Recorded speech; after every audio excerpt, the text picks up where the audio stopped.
தமிழகத்தில் 39 மக்களவைத் தொகுதிக்கான தேர்தலில் 845 வேட்பாளர்கள் போட்டியிடுவதாகவும் 18 தொகுதிகளுக்கான இடைத்தேர்தலில் 269 பேர் போட்டியிடுவதாகவும் தேர்தல் ஆணையம் அறிவித்துள்ளது.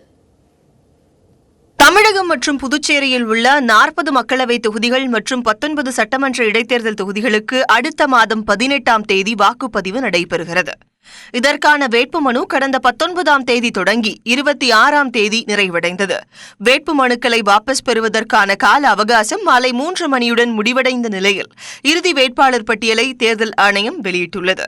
அதன்படி தமிழகத்தில் உள்ள 39 மக்களவைத் தொகுதிகளில் 845 வேட்பாளர்கள் போட்டியிடுவதாகவும் 18 தொகுதிகளுக்கான இடைத்தேர்தலில் 269 வேட்பாளர்கள் போட்டியிடுவதாகவும் தேர்தல் ஆணையம் அறிவித்துள்ளது.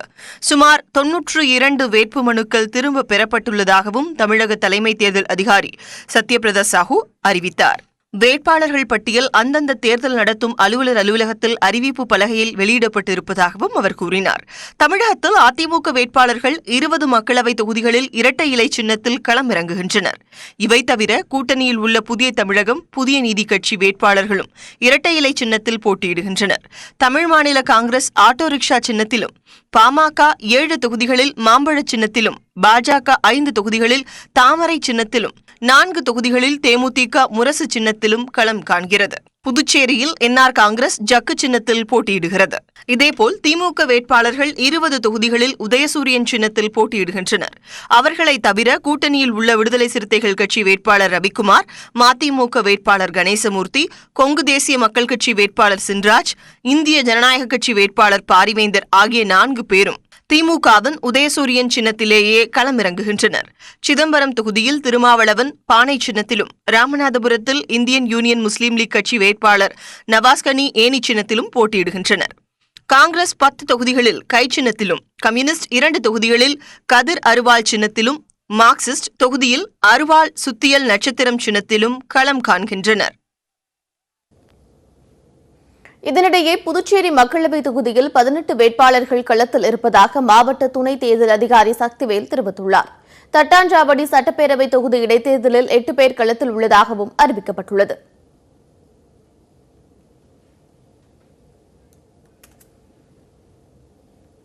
திமுக தலைவர் மு க ஸ்டாலினுக்கு மக்களை மதிக்க தெரியவில்லை என்று முதலமைச்சர் எடப்பாடி பழனிசாமி குற்றம் சாட்டியுள்ளார். சிதம்பரம் மக்களவை தொகுதி அதிமுக வேட்பாளர் சந்திரசேகரை ஆதரித்து சேத்தியா தொகுப்பில் முதலமைச்சர் பிரச்சாரம் செய்தார். அப்போது அவர் என்எல்சி 3வது சுரங்க விரிவாக்கத்திற்கு மாற்று ஏற்பாடு செய்யப்பட்டு விவசாயிகளின் நிலங்கள் காக்கப்படும் என்று உறுதியளித்தார். இதனைத் தொடர்ந்து சிதம்பரத்தில் மக்கள் மத்தியில் உரையாற்றிய முதலமைச்சர் அதிமுக பிரச்சாரங்களில் மக்கள் கூட்டமே இல்லை என்று மு க ஸ்டாலின் குற்றம் சாட்டுவதற்கு பதிலடி கொடுத்தார். சாலையில் ஒருவர் நின்றால் கூட பார்த்துவிட்டுத்தான் செல்வேன் என்று அவர் கூறினார். திராவிட முன்னேற்ற கழகத்தினுடைய தலைவர் ஸ்டாலின் போற கூட்டத்தெல்லாம் பேசிட்டு இருக்காரு. அதிமுக போராட்டத்தெல்லாம் கூட்டம் கிடையாது, ரோட்ல போய் பேசிட்டு போறாரு. அதிமுக தலைவர், முதலமைச்சர், தலைவர், கூட்டணி கட்சி தலைவர்லாம் ரோட்ல போகும்போது எந்த கூட்டம் இல்லாத இடத்துல நின்று பேசிட்டு போறான்னு சொல்றாங்க. நாங்க தலைவர் எல்லாம் தொண்டன், நாங்க அப்படித்தான் இருப்போம். ஒரு ஆள் நின்னா கூட நாங்க பார்த்துட்டு போவோம். மக்களை மதிக்க தெரியாத அரசியல்வாதியாக மு க ஸ்டாலின் இருப்பதாகவும் அவரால் எப்படி முதலமைச்சர் பதவிக்கு வர முடியும் என்றும் எடப்பாடி பழனிசாமி கேள்வி எழுப்பினார். நம்ம மரியாதை கொடுத்து நின்னா நம்மை விரும்புவாங்க மக்கள்.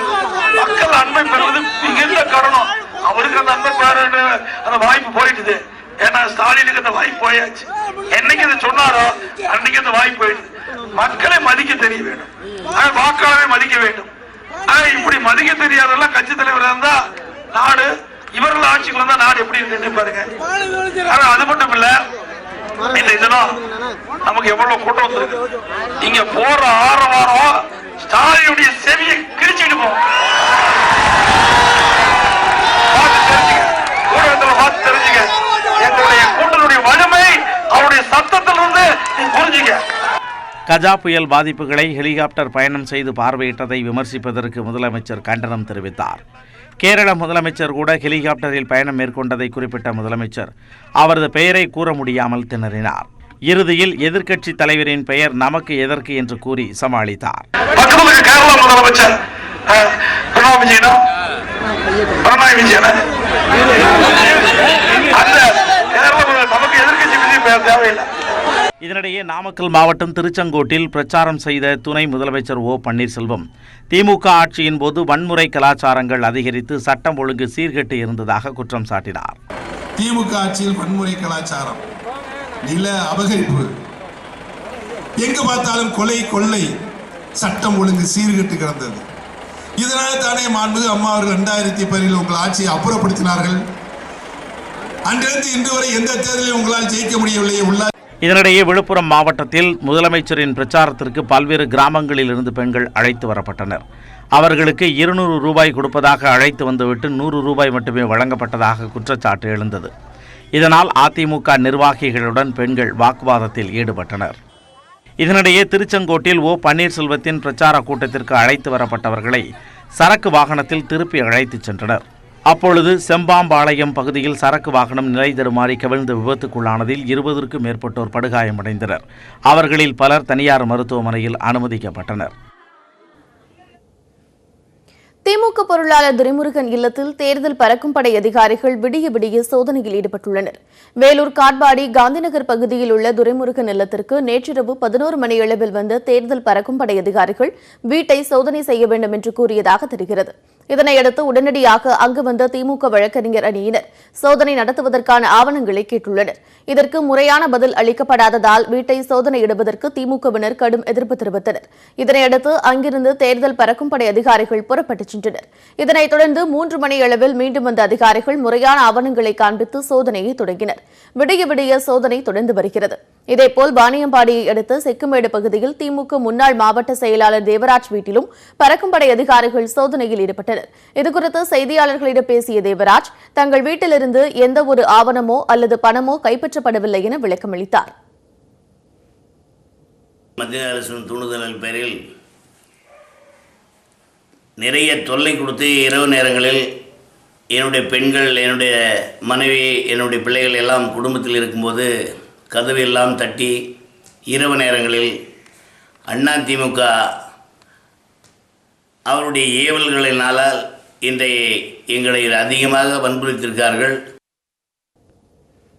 இதனிடையே தேர்தல் பறக்கும் படை சோதனை நடைபெற்றுக் கொண்டிருக்கும் போதே அதிகாலை 5:30 மணியளவில் வருமான வரித்துறை அதிகாரிகள் 3 பேர் துரைமுருகன் வீட்டிற்கு விரைந்தனர்.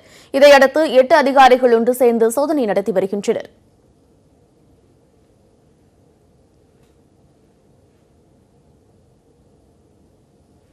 திமுக பொருளாளர் திருமுருகன் இல்லத்தில் தேர்தல் பறக்கும் படை மற்றும் வருமான வரித்துறை அதிகாரிகள் சோதனையில் ஈடுபட்டுள்ளனர். இதுகுறித்து நமது செய்தியாளர் வெங்கடேசன் தரும் தகவல்களை கேட்கலாம். வெங்கடேசன், சொல்லுங்க, இந்த சோதனை எப்பொழுது நடைபெற்று வருகிறது? இதில் ஏதேனும் ஆவணங்கள் கைப்பற்றப்பட்டிருக்கிறதா? திடீரென்று இந்த சோதனை துரைமுருகன் வீட்டில் நடக்க காரணம் என்ன? கார்த்திகா, வேலூர் மாவட்டம் காட்பாடி பகுதியை சேர்ந்தவர் துரைமுருகன். இவர் முன்னாள் அமைச்சர் என்பது குறிப்பிடத்தக்கது. தற்போது திமுகவில் பொருளாளராக பதவி வகித்து வருகிறார். கடந்த வரும் வேலூர் நாடாளுமன்ற தொகுதியில் தன் மகன் கதிர் ஆனந்த் போட்டியிடுகிறார். அவருக்கு ஆதரவாக பிரச்சாரம் மேற்கொண்டு வருகிறார். மத்திய அரசை கடுமையாக விமர்சித்து வந்த நிலையில் நேற்று பிரச்சாரத்தை முடித்து இரவு 10 மணிக்கு வீடு திரும்பினார். அப்போது 8 பேர் வருமான வரித்துறை சோதனை செய்ய வந்திருப்பதாக கூறினர். திமுக வழக்கறிஞர் பிரிவினர் சரியான ஆவணங்கள் உள்ளதா என்று சரிபார்த்த போது சரியான ஆவணங்கள் இல்லாததால் திமுகவினர் சோதனை செய்ய அனுமதிக்க மறுக்கப்பட்டது. அதைத் தொடர்ந்து சரியான ஆவணங்களுடன் விடியற் காலை 3 மணிக்கு சோதனைக்கு வந்த அதிகாரிகள் அனுமதித்தனர். அதைத் தொடர்ந்து சோதனை நடைபெற்று வருகிறது. தற்போது விடியற் காலை 5:30 மணிக்கு மேலும் 3 வருமான வரித்துறையினர் வந்து சோதனை செய்து வருகின்றனர். பல ஆவணங்கள் கைப்பற்றப்படும் என்று எதிர்பார்க்கப்படுகிறது. தேர்தல் நெருங்கி வந்து கொண்டிருக்கும் இந்த நிலையில ஏற்கனவே திமுக முன்னாள் மாவட்ட செயலாளர் தேவராஜ் வீட்டிலும் இந்த மாதிரியான ஒரு சோதனை நடைபெற்றிருக்கு. தொடர்ந்து திமுகவினருடைய வீட்டில் அல்லது அலுவலகங்களில் இந்த சோதனை நடைபெறுவது எப்படி பார்க்கப்படுது? இது பழிவாங்கும் படலமாக தான் பார்க்கப்படுகிறது. ஏற்கனவே பல கூட்டங்களில் அதிக விமர்சனம் செய்து வந்த துரைமுருகன் இதில் பின்னணியில் அதிமுகவும் பிஜேபியும் இருக்கிறது என்று கூறப்படுகிறது. கார்த்திகா, தொடர்ந்து இது போன்ற சோதனைகள் நடைபெற்று வரும் நிலையில் இப்பொழுது திமுகவினர் அடுத்த கட்ட நடவடிக்கை ஏதாவது சொல்றாங்களா? அது குறித்து சொல்லுங்க. இது குறித்து சட்டமன்றத்தில் வழக்கு தொடர்வதாகவும் வழக்கறிஞர் பிரிவினர் தெரிவித்துள்ளனர். கார்த்திகா, உங்களுடைய கூடுதல் தகவல்களுக்கு நன்றி வெங்கடேஷ்.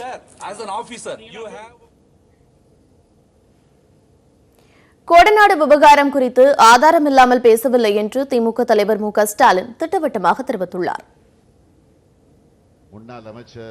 ராமநாதபுரம் தொகுதி இந்திய யூனியன் முஸ்லீம் லீக் வேட்பாளர் நவாஸ் கனி, பரமக்குடி சட்டப்பேரவை தொகுதி இடைத்தேர்தலில் போட்டியிடும் திமுக வேட்பாளர் சம்பத்குமார் ஆகியோரை ஆதரித்து ராமநாதபுரம் பெரியார் திடலில் நடைபெற்ற பொதுக்கூட்டத்தில் மு க ஸ்டாலின் பேசினார். அப்பொழுது அவர் ராமநாதபுரத்தில் நிலவி வந்த குடிநீர் பிரச்சினைக்கு தீர்வு காண 617 கோடி ரூபாய் மதிப்பில் கூட்டு குடிநீர் திட்டத்தை திமுக அரசு கொண்டு வந்ததாக பெருமிதம் தெரிவித்தார்.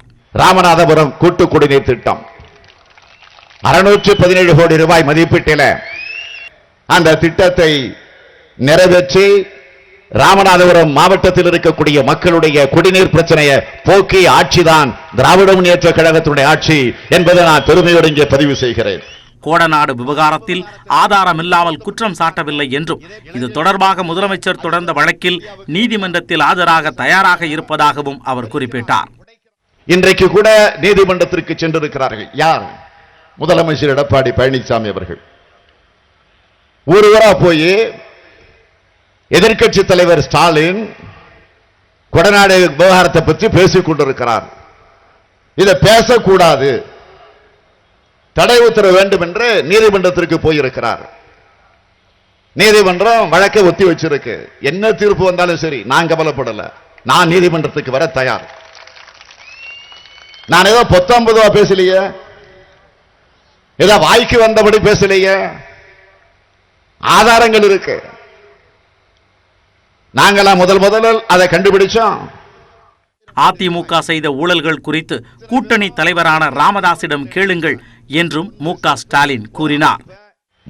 பூத கண்ணாடி வச்சு பார்த்தா கூட அதிமுக மீது எந்த குற்றத்தையும் சொல்ல முடியாதாம். பூத கண்ணாடி வச்சு பார்த்தா கூட உங்கள் ஆட்சியில் என்னென்ன ஊழல் நடந்திருக்குன்னு என்பதை பற்றி நான் சொல்லல.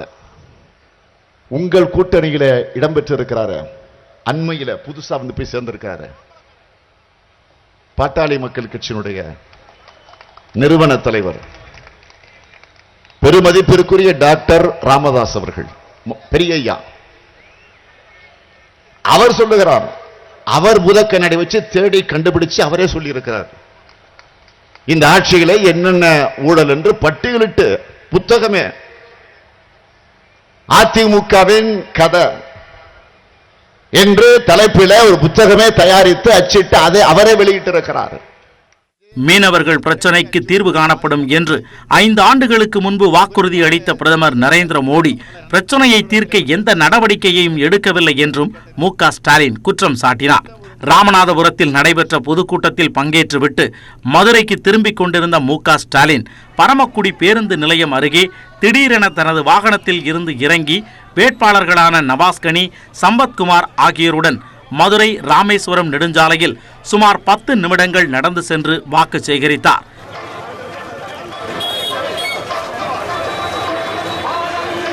பின்னர் தனது வாகனத்தில் ஏறி மதுரைக்கு சென்றார். முன்னதாக சிவகங்கையில் காலையில் நடைபெற்ற பொதுக்கூட்டத்திற்கு காலை 10 மணிக்கு வரவேண்டிய மு க ஸ்டாலின் 11:30 மணிக்கே வருகை தந்தார். இதனால் வெயிலின் தாக்கம் அதிகமாக இருந்ததால் 12 மணிக்கே தொண்டர்கள் பாதியிலேயே வெளியேறினர். இதன் காரணமாக பாதி இருக்கைகள் காலியாக இருந்தன.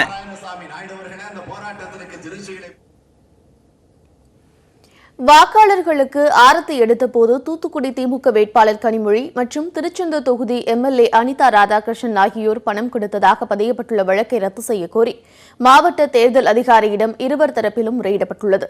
இந்த வீடியோ தேர்தல் அறிவிக்க முன் எடுத்தவை என்று அனிதா ராதாகிருஷ்ணன் விளக்கம் அளித்துள்ளார்.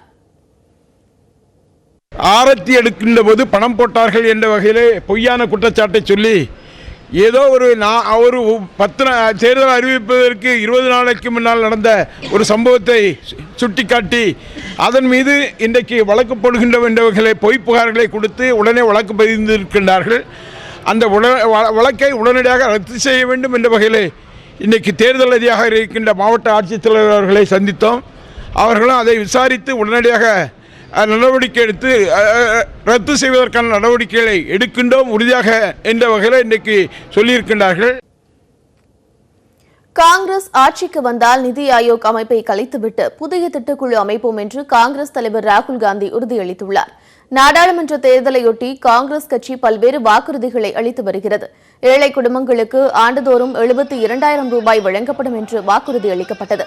இந்நிலையில் தீவிர பிரச்சாரத்தில் ஈடுபட்டுள்ள காங்கிரஸ் தலைவர் ராகுல் காந்தி ட்விட்டரில் பதிவிட்டுள்ளார். அதில் தற்போதுள்ள நிதி ஆயோக் அமைப்பு பிரதமருக்கு விளம்பரம் தேடித் தருவதையும் தரவுகளை மாற்றிக் கொடுப்பதையுமே செய்து வருவதாக தெரிவித்துள்ளார். இதனால் எந்த பயனும் இல்லாததால் காங்கிரஸ் ஆட்சிக்கு வந்ததும் இதனை கலைக்க உள்ளதாக ராகுல் காந்தி அறிவித்துள்ளார். இதற்கு பதிலாக புதிய திட்டக்குழு அமைக்கப்படும் என்றும் அதில் உறுப்பினர்களாக பிரபல நிபுணர்கள் மற்றும் பொருளாதார வல்லுநர்கள் இருப்பார்கள் என்றும் 100க்கும் குறைவான பணியாளர்கள் பணியாற்றுவார்கள் என்றும் ராகுல் காந்தி தெரிவித்துள்ளார். தூத்துக்குடியில் பறிமுதல் செய்யப்பட்ட பல கோடி ரூபாய் மதிப்புள்ள 100 கிலோ தங்க நகைகள் 7 மணி நேர விசாரணைக்கு பின் திரும்ப ஒப்படைக்கப்பட்டன. புதுச்சேரியில் உரிய ஆவணங்களின்றி எடுத்துச் செல்லப்பட்ட 1,86 லட்சம் ரூபாய் பணம் பறிமுதல் செய்யப்பட்டது. தூத்துக்குடி BSNL பொது மேலாளர் அலுவலகம் அருகில் தேர்தல் பறக்கும் படையினர் வாகன சோதனையில் ஈடுபட்டனர். அப்பொழுது கர்நாடக மாநில பதிவு எண் கொண்ட வேனை மடக்கி சோதனை செய்தபோது அதில் 102 கிலோ தங்க நகைகள் இருப்பது தெரிய வந்தது.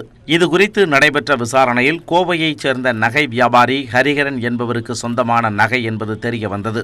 இதனையடுத்து 7 மணி நேர விசாரணைக்கு பின்பு ஆவணங்கள் முறையாக சரிபார்க்கப்பட்டு நகைகளுடன் வாகனம் விடுவிக்கப்பட்டது. புதுச்சேரி நகரின் மையப்பகுதியில் ஆவணங்கள் இன்றி கொண்டு செல்லப்பட்ட 1,86 லட்சம் ரூபாய் சிக்கியது. மிஷன் வீதியில் நடைபெற்ற சோதனையின் பொழுது காரை மடக்கி சோதனையிட்டதில் பணம் பறிமுதல் செய்யப்பட்டது. ATM இயந்திரத்தில் வைக்க எடுத்துச் சென்றதாக காரில் இருந்த 2 பேர் கூறினர். ஆனால் அவர்களிடம் முறையான ஆவணங்கள் எதுவும் இல்லை. இதுகுறித்து விசாரணை நடந்து வருவதாக புதுவை போலீசார் தெரிவித்தனர். ஸ்ரீபெரும்புதூர் மக்களவை தொகுதிக்குட்பட்ட ஆலந்தூரில் தேர்தல் பறக்கும் படை அதிகாரிகள் சோதனையில் ஈடுபட்டிருந்தபோது அவ்வழியே வந்த வாகனத்தை மடக்கி சோதனையிட்டனர். அப்பொழுது அதில் 1,37 லட்சம் ரூபாய் பணம் பறிமுதல் செய்யப்பட்டது. திருச்சியில் இருந்து நாகர்கோவில் வந்த அரசு பேருந்தில் பறக்கும் படை அதிகாரிகள் நடத்திய சோதனையில் 52,50,000 ரூபாய் பணம் பறிமுதல் செய்யப்பட்டது. இதுகுறித்து கனகராஜ் மற்றும் முகமது ஹனீஃபா ஆகிய இருவர் மீதும் வழக்கு பதிவு செய்த போலீசார் அவர்களிடம் தீவிர விசாரணையில் ஈடுபட்டனர். ஹவாலா பணமாக இருக்கலாம் என்பதால் வருமான வரித்துறை அதிகாரிகளுக்கு தகவல் கொடுக்கப்பட்டுள்ளது. திருவாரூரில் உரிய ஆவணங்களின்றி கொண்டு சென்ற தனியார் வங்கியின் 83 லட்சம் ரூபாயை பறக்கும் படையினர் பறிமுதல் செய்தனர். பறிமுதல் செய்த பணத்தை நன்னிலம் வட்டாட்சியர் ஜானகியிடம் ஒப்படைத்தனர். ஓசூரில் ஆந்திர மாநில இளைஞரின் வாகனத்தில் இருந்த 2.5 லட்சம் ரூபாய் ரொக்கம் பறிமுதல் செய்யப்பட்டது. பணம் எடுத்து வரப்பட்ட ஆமினி காரும் தேர்தல் அதிகாரியிடம் ஒப்படைக்கப்பட்டது. காரில் YSR காங்கிரஸ் கட்சியின் ஸ்டிக்கர் இருப்பதால் தேர்தல் பறக்கும் படையினர் விசாரித்து வருகின்றனர். விழுப்புரத்திலும் 66 லட்சம் ரூபாய் பணம் சிக்கியது. விசாரணையில் விழுப்புரம் லட்சுமி விலாஸ் வங்கியில் இருந்து பன்ருட்டி பகுதியில் உள்ள வங்கி கிளைக்கு கொண்டு செல்லப்பட்ட பணம் என்பது தெரிய வந்தது. சேலத்தில் தேர்தல் அதிகாரிகள் நடத்திய சோதனையில் அரசு ஒப்பந்த பணியாளர் இடுப்பில் சுற்றி எடுத்து வந்த 57,50,000 ரூபாய் பணம் பறிமுதல் செய்யப்பட்டது. காரை மடக்கி சோதனையிட்ட போது ரமேஷ் என்ற அரசு ஒப்பந்த பணியாளர் பணத்தை மறைத்து வைத்தது தெரிய வந்தது. அவரிடம் வருமான வரித்துறையினர் விசாரணை மேற்கொண்டு வருகின்றனர். இதேபோன்று தமிழகம் முழுவதும் ஏராளமான ரொக்க பணம் மற்றும் பொருட்களை தேர்தல் பறக்கும் படையினர் பறிமுதல் செய்து வருகின்றனர். தமிழக மீன்வளத்துறை அமைச்சர் ஜெயக்குமார் MGR பாடல்களை பாடியும் அவரது வசனங்களை பேசியும் வாக்கு சேகரித்தார். மக்களவைத் தேர்தல் களம் சூடுபிடிக்க தொடங்கியுள்ள நிலையில் பல்வேறு அரசியல் கட்சித் தலைவர்கள் சூறாவளி பரப்புரை மேற்கொண்டு வருகின்றனர். அது குறித்த தொகுப்பை பார்க்கலாம். அதிமுக கூட்டணியின் வடசென்னை மக்களவை தொகுதி வேட்பாளர் அழகாபுரம் மோகன்ராஜை ஆதரித்து மீன்வளத்துறை அமைச்சர் ஜெயக்குமார் வாக்கு சேகரிப்பில் ஈடுபட்டார். அப்பொழுது உன்னை எறிந்தால் நீ உன்னை எறிந்தால் என்று தொடங்கும் MGRின் பாடலை பாடி அவர் மக்களை உற்சாகப்படுத்தினார். பின்னர் MGRின் வசனங்களையும் பேசி அவர் அசத்தலாக வாக்கு சேகரித்தார். உன்னை எறிந்தால் நீ உன்னை எறிந்தால் உலகத்தில் போராடலாம், உயர்ந்தாலும் தாழ்ந்தாலும் தலை வணங்காமல் நீ வாழலாம். டிடிவி தினகரனின் பரிசு பெட்டி காலியாகத்தான் இருக்கும் எனவும் அமைச்சர் ஜெயக்குமார் நக்கலடித்தார். கூட்டத்தில் பேசிய தேமுதிகவின் அழகாபுரம் மோகன்ராஜ் கடந்த தேர்தலில் வைகோ தங்களை வைத்து செய்ததாக மிகவும் வேதனைப்பட்டார். தங்களை பற்றி ஜெயக்குமார் அபசகுணமாக கூறினாலும் தங்களுக்கு நல்ல சகுனமாகவே அமையும் என காஞ்சிபுரத்தில் பேட்டியளித்த அமமுக துணை பொதுச் செயலாளர் டிடிவி தினகரன் தெரிவித்தார். அவர் சொல்றாரு ஜெயக்குமார் இவர் டெபாசிட் கூட வாங்க மாட்டாங்க, அந்த பெட்டி அது இதுங்கிறாரு. எங்களை விட ஒரு மங்களகரமான வார்த்தை அது. அவர் இதே என்ன சொன்னாரு, அதுக்குள்ளார போறவங்க தான் அப்படி பேசுறாங்க. திண்டுக்கல் மாவட்டம் பழனியில் தேர்தல் பரப்புரை மேற்கொண்ட பாமக நிறுவனர் ராமதாஸ் தங்களது தேர்தல் அறிக்கையை காப்பியடிப்பதே திமுகவின் வேலை என விமர்சித்தார். முன்னதாக மேடைக்கு வரும்பொழுதே ராமதாஸ் தன்னுடன் ஏர் கூலரையும் எடுத்து வந்தார்.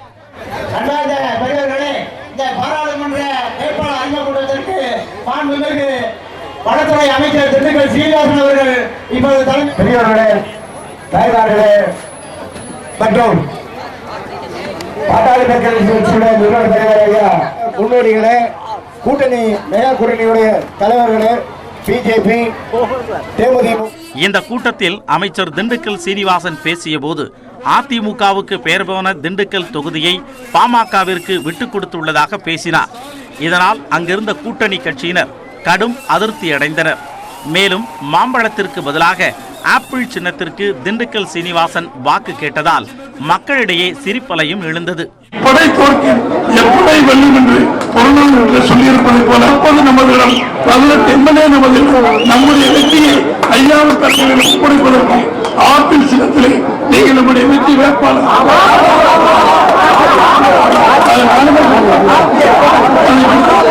ஊடக நண்பர்களுக்கு ஒரு நல்ல செய்தி வந்து நம்மளை சும்மா இப்படி சொன்னாங்க ஏதோ வாயில தப்பி வருது.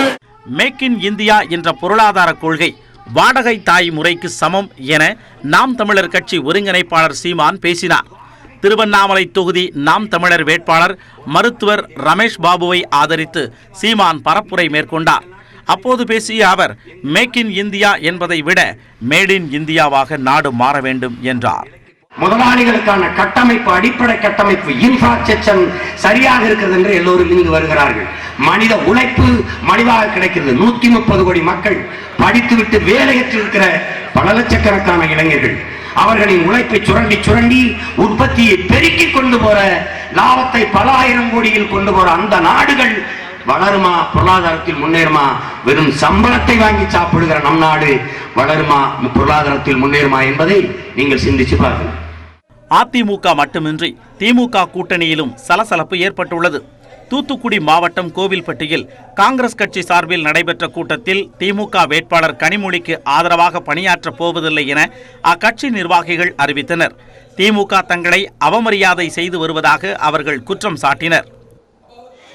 அதிமுக தேமுதிக கூட்டணி என்பது ராசியான கூட்டணி என தேமுதிக பொருளாளர் பிரேமலதா விஜயகாந்த் தெரிவித்தார்.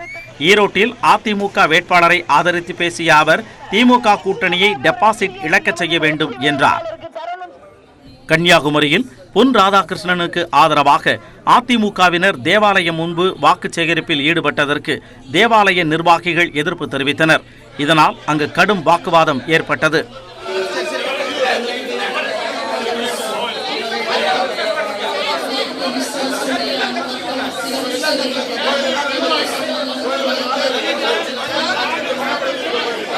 ஆட்சியை காப்பாற்றிக் கொள்ளவே பாஜகவோடு கூட்டணி என தமிழக அமைச்சர் பேசியிருப்பது எத்தகைய அவமானம் என திமுக எம்பி கனிமொழி விமர்சித்துள்ளார். தென்காசி தொகுதியில் போட்டியிடும் திமுக வேட்பாளர் தனுஷ் எம் குமாரை ஆதரித்து பிரச்சாரம் மேற்கொண்ட அவர் இவ்வாறு தெரிவித்தார். அவர்களுக்கு இருக்கக்கூடிய ஒரே ஒரு அக்கறை தான் ஆட்சியை காப்பாற்றிக்கணும். பிஜேபிக்கு பினாமியாக இருந்தா கூட பரவாயில்லை, அவர்களுக்கு காவடி எடுத்தாலும் பரவாயில்லை, தான் ஆட்சியிலே இருக்க வேண்டும். ராகுல் காந்திக்கே தான் வெற்றி பெற்று பிரதமராவோம் என்ற நம்பிக்கை இல்லை என்று சமத்துவ மக்கள் கட்சி தலைவர் சரத்குமார் விமர்சித்தார். தென் சென்னை அதிமுக வேட்பாளர் ஜெயவர்தனை ஆதரித்து பேசிய அவர் ராகுல் காந்தியை யாரும் பிரதமர் வேட்பாளராக ஏற்கவில்லை என்றார். புல்வாமா தாக்குதலுக்கு பிறகு நாடு பாதுகாப்புக்கு இருக்கின்ற ஒரு சூழல் உருவாகும் போது உடனடியாக அவர்களை தாக்கி நாங்கள் எங்கள் பாரத தேசத்தை காப்போம் என்று பதிலடி கொடுத்த ஒரு தலைவர் ஆட்சியின் இடத்தில் அமர்ந்து கொண்டிருக்கிறார். நிதியமைச்சராக பிரணாப் முகர்ஜி இருந்தபோது ஜிஎஸ்டி தொடர்பாக நடைபெற்ற ஆலோசனைக் கூட்டத்தில் அப்போதே திமுக எதிர்ப்பு தெரிவித்ததாக திமுக வேட்பாளர் TR பாலு கூறியுள்ளார். ஸ்ரீபெரும்புதூர் தொகுதியில் நடைபெற்ற பிரச்சார பொதுக்கூட்டத்தில் பேசிய அவர் ஜிஎஸ்டி மக்களை பாதிக்கும் என்று கூறியபோது அதை எதிர்க்க உறுதுணையாக இருந்தவர் கருணாநிதி என்றும் தெரிவித்தார். தலைவர் எனக்கு சப்போர்ட் பண்ணாரு. நைட்டு இரவு நேரத்துல நான் வந்தேன். நைட்டு ரைட்டா வந்து தலைவர் எனக்காக காத்து கொடுத்த என்னப்பா உனக்கும் மோடி பிரணாப் முகர்ஜி தகராறுன்னு ஒன்னும் இல்லை. என்ன என்னோட நண்பர் தானே, ஏன் அப்படி அவரு எனக்கு போன் பண்ணாரு, என்ன காரணம் அப்படின்னு.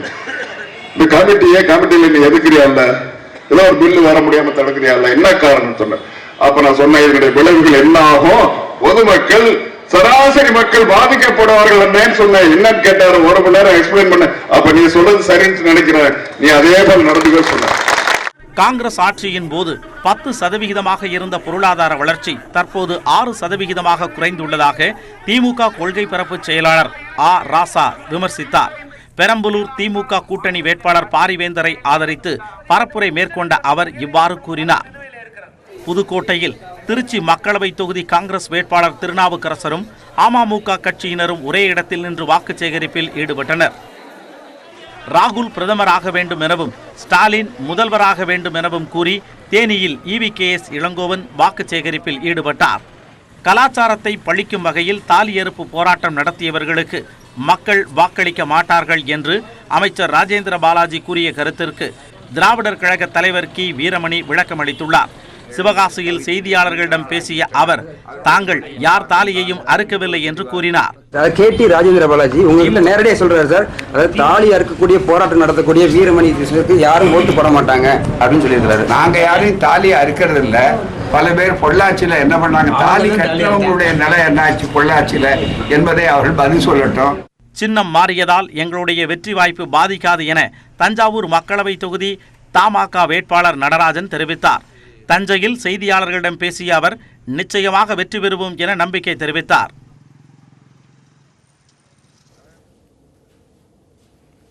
தேர்தலையொட்டி தலைவர்கள் எந்தெந்த பகுதியில் இன்று பிரச்சாரம் செய்கிறார்கள் என்பதை தற்போது பார்க்கலாம். பிரதமர் நரேந்திர மோடி அசாமில் பிரச்சாரம் செய்கிறார். காட்காட்டி, கோப்பூர் ஆகிய பகுதிகளில் நடைபெறும் பொதுக்கூட்டங்களில் அவர் கலந்து கொள்கிறார். முதலமைச்சர் எடப்பாடி பழனிசாமி சிதம்பரம் தொகுதி வேட்பாளர் சந்திரசேகரை ஆதரித்து காலை 8 மணிக்கு வல்லம்படுகையில் பிரச்சாரத்தை தொடங்குகிறார். இதனைத் தொடர்ந்து மயிலாடுதுறை தொகுதி வேட்பாளர் ஆசைமணியை ஆதரித்து கொள்ளிடம், சீர்காழி, வைத்தீஸ்வரன் கோவில், மயிலாடுதுறை, சின்னக்கடை தெரு ஆகிய பகுதிகளில் பரப்புரை மேற்கொள்கிறார். இதைத் தொடர்ந்து நாகை தொகுதி வேட்பாளர் சரவணன், திருவாரூர் சட்டப்பேரவை இடைத்தேர்தல் வேட்பாளர் ஜீவானந்தம் ஆகியோரை ஆதரித்து கொல்லுமாங்குடி, நன்னிலம், திருவாரூர் பகுதிகளில் வாக்கு சேகரிக்கிறார். துணை முதலமைச்சர் ஓ பன்னீர்செல்வம் சூளகிரி, கிருஷ்ணகிரி பகுதிகளில் பரப்புரை செய்கிறார். திமுக தலைவர் மு க ஸ்டாலின் ஓசூரில் கிருஷ்ணகிரி மக்களவை தொகுதி வேட்பாளர், ஓசூர் சட்டப்பேரவை தொகுதி வேட்பாளர்களை ஆதரித்து மாலை 6 மணிக்கு பொதுக்கூட்டத்தில் கலந்து கொள்கிறார். அமமுக துணை பொதுச் செயலாளர் TTV தினகரன் மாலை 3:30 மணி முதல் கிருஷ்ணகிரி, ஓசூர், சூளகிரி, காவேரிப்பட்டினம் பகுதிகளில் பரப்புரை மேற்கொள்கிறார்.